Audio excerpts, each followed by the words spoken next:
Este es el vídeo asociado a la primera práctica de programación con sockets. Los sockets son un recurso que nos permitirán acceder a los servicios de red que nos ofrecen los sistemas operativos para crear nuestros propios programas que se comunican a través de red. El objetivo de esta práctica es comenzar comprobando que tenemos instaladas las herramientas de desarrollo necesarias y, sobre todo, conocer las estructuras de datos y las funciones mediante las cuales podremos manipular direcciones IP, tanto IPv4 como IPv6, resolver direcciones y obtener información sobre los adaptadores de red que tenemos instalados en nuestro equipo. En este vídeo se asume que ya estás familiarizado con el uso de la línea de comando de Linux, ya sea en una instalación nativa, una máquina virtual o alguna otra solución equivalente. El vídeo es un complemento al material en formato PDF asociado a esta práctica y que tienes disponible en la plataforma de docencia virtual. En ella encontrarás código preparado para usar y explicaciones más detalladas sobre algunos aspectos. Sin más, abrimos una ventana de terminal y comenzamos a trabajar. Lo primero es comprobar que tenemos instalado el compilador de C++, para lo cual no hay más que introducir el comando g++ en la consola y comprobar cuál es la respuesta. En este caso nos dice que no existe ese comando. Si lo tuviésemos instalado nos daría un mensaje indicando que no hemos facilitado un archivo con código fuente de entrada. Puesto que no está instalado, vamos a proceder a instalarlo. Antes vamos a actualizar la información sobre los repositorios de paquetes de nuestro sistema, para lo cual empleamos esta instrucción sudo apt update. Actualizada la lista de paquetes, podemos proceder a instalar el compilador con esta orden sudo apt install g++. Descarga el paquete de internet y lo instala. Si ahora volvemos a introducir el comando g++, ahora ya nos indica que no hemos facilitado un archivo de código fuente de entrada, con lo cual estamos seguros de que tenemos nuestro compilador instalado. Además del compilador, necesitarás algún editor de código para escribir los programas. Puedes usar el que prefieras. En el guión tienes el código de un programa que se limita a mostrar por consola los parámetros que se le hayan entregado desde la línea de comandos. Este programa se llama base.cpp y, como puedes apreciar, es un programa muy sencillo en el cual se toman los parámetros entregados desde la línea de comandos a la función main y a continuación se indica cuántos parámetros se han entregado y se muestra cada uno de ellos por la consola. Compila este programa desde la línea de comandos utilizando la orden g++, el nombre del archivo que contiene el código fuente, la opción "-o" para indicar dónde quieres dejar el programa ejecutable y la opción "-std" para indicar la versión de C++ que queremos utilizar, que será C++2a para emplear la última que tenemos disponible en este momento. Ejecutado el comando, el programa estará compilado y podemos ejecutarlo simplemente introduciendo su nombre y los parámetros que queremos entregarle. Por ejemplo, en este caso, 1, true, y el programa muestra dichos parámetros por la consola. Las estructuras de datos encargadas de almacenar direcciones IP, tanto IPv4 como IPv6, así como otras estructuras más complejas que contienen a las anteriores y la definición de las funciones que facilitan el trabajo con ellas, se encuentran alojadas en distintos archivos de cabecera. Podemos obtener una lista de ellos desde la línea de comandos, así como examinar su contenido con nuestro editor de código. Para examinar, por ejemplo, los archivos que contienen estructuras de datos relacionados con direcciones, podemos solicitar un listado de esta carpeta. USR incluye net y net. Algunos de estos archivos los precisaremos en esta práctica y otros en las futuras. Para examinar uno de estos archivos podemos emplear el editor nano, facilitando la ruta del archivo a examinar, por ejemplo in.h para abrir este archivo y examinar su contenido. En particular, de este archivo nos interesarían la estructura inaddr, que sirve para almacenar direcciones IPv4, y la estructura in6addr, que es la que nos permite almacenar direcciones IPv6. De manera análoga, examinaríamos otras estructuras de datos mediante este editor de las que se mencionan en el guión, así como los prototipos de las funciones que facilitan el trabajo con dichas estructuras. Antes de hacerlo, no obstante, vamos a proceder a examinar las estructuras de datos que acabamos de mencionar. Las direcciones IP, puertos y otros datos se almacenan en estructuras de datos con una representación pensada para su uso por parte de ciertas funciones. Esa representación, sin embargo, no siempre es la adecuada para ofrecerla a un usuario de un programa. De ahí que existan ciertas funciones de conversión. Las funciones inet, netoa e inet atoN están limitadas a direcciones IPv4. La primera toma una estructura de tipo int-addr y genera una cadena de caracteres que es apropiada para su visualización, por ejemplo, por la consola. Mientras que la segunda realiza la operación inversa. Si hemos solicitado al usuario una dirección IP por la consola, con esta función la convertiríamos a la representación interna que después necesitarían funciones que utilizaremos más adelante. Ambas están definidas en el archivo de cabecera arpa/inet.h. Las funciones inet-ntop e inet-p2n son equivalentes a las dos anteriores.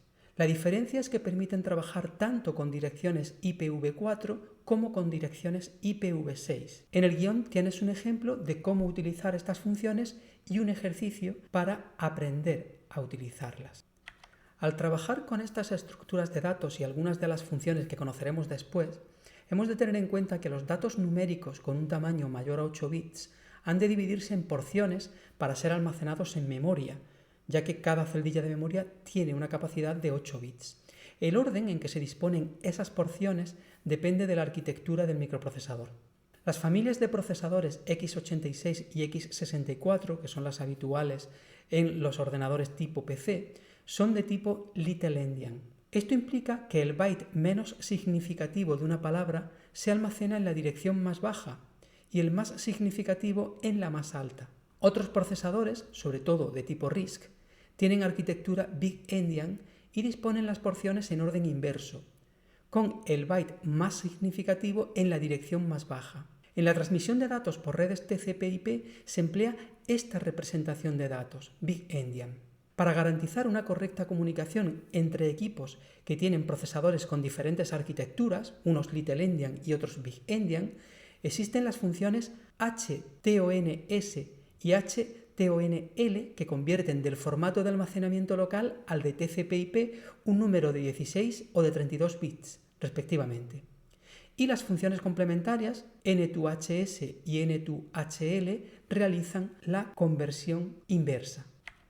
Al escribir programas que utilizan los servicios de sockets, es habitual que las direcciones IP no se usen de manera aislada, sino conjuntamente con otros datos, entre los cuales los más usuales son el número de puerto y el tipo de socket. Las estructuras sock-addrin y sock-addrin6 las encontramos definidas en el archivo de cabecera netinet-in.h que hemos explorado anteriormente. Vamos a abrir este archivo en el editor de textos Nano y buscamos la estructura de datos sock-addrin.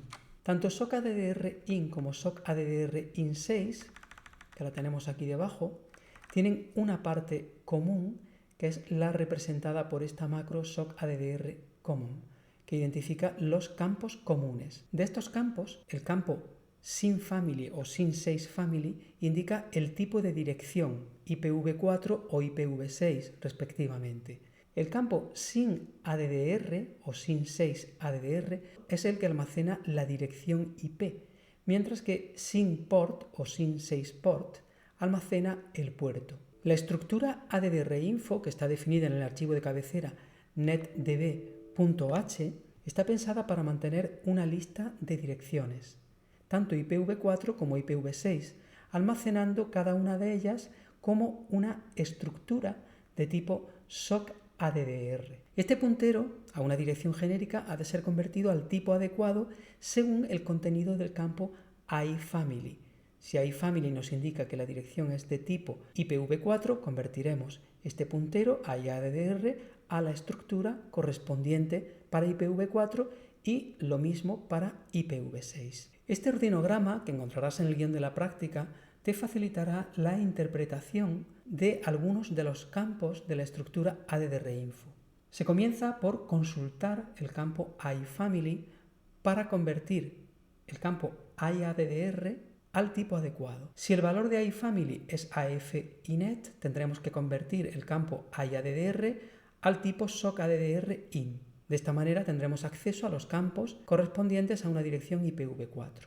Análogamente, si el valor de iFamily fuese AF-INET6, convertiríamos el campo AIADDR al tipo SOC-ADDR-IN6, lo cual nos permitiría acceder a los campos de una dirección IPv6. Hecha la conversión, podemos utilizar la estructura y manipularla como nos convenga. El campo INEST de la estructura de datos enlaza la actual estructura ADDRinfo con la siguiente de la lista. Esto nos permite trabajar con un conjunto de direcciones que están enlazadas. Mediante la función getAddrinfo, siempre y cuando se cuente con una conexión a Internet, es posible obtener las direcciones IP asociadas a un cierto nombre de equipo. Abre en el editor el programa Obtain IP CPP.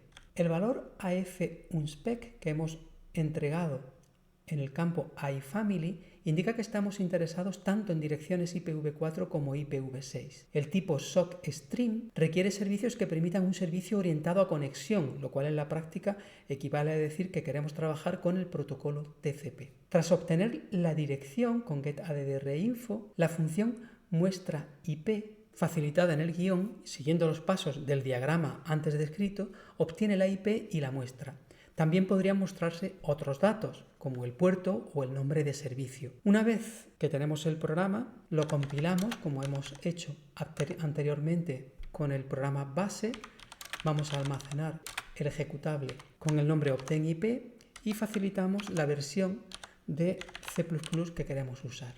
Ahora podemos ejecutar el programa facilitándole diferentes nombres. Por ejemplo, google.com nos facilita las direcciones de este servidor, o microsoft.com, y nos facilita las direcciones de este servidor. Como podemos ver, para acceder a google.com tenemos tanto una dirección IPv4 como una IPv6, mientras que para el segundo tenemos múltiples direcciones IPv4. Para obtener información sobre las interfaces de red de nuestro equipo, deberemos usar la función getIfAddrs, que al igual que a getAddrinfo, devuelve una lista enlazada de estructuras, pero en este caso de tipo struct-ifaddrs. Dicha estructura se encuentra definida en este archivo de cabecera, ifaddrs.h. Lo abrimos en nuestro editor, buscamos la estructura ifaddrs que tenemos aquí al principio y podemos ver aquí el campo ifaname, que es el que enlaza con la siguiente estructura, y en los campos ifaname e ifaddr encontramos el nombre de la interfaz y la dirección IP asociada. A partir de lo explicado en este vídeo y con las indicaciones que encontrarás en el guión, llega el momento de que completes los distintos ejercicios a entregar a través de la plataforma de docencia virtual. Asegúrate de incluir todas las respuestas a cuestiones, código de programas y capturas de pantalla necesarios.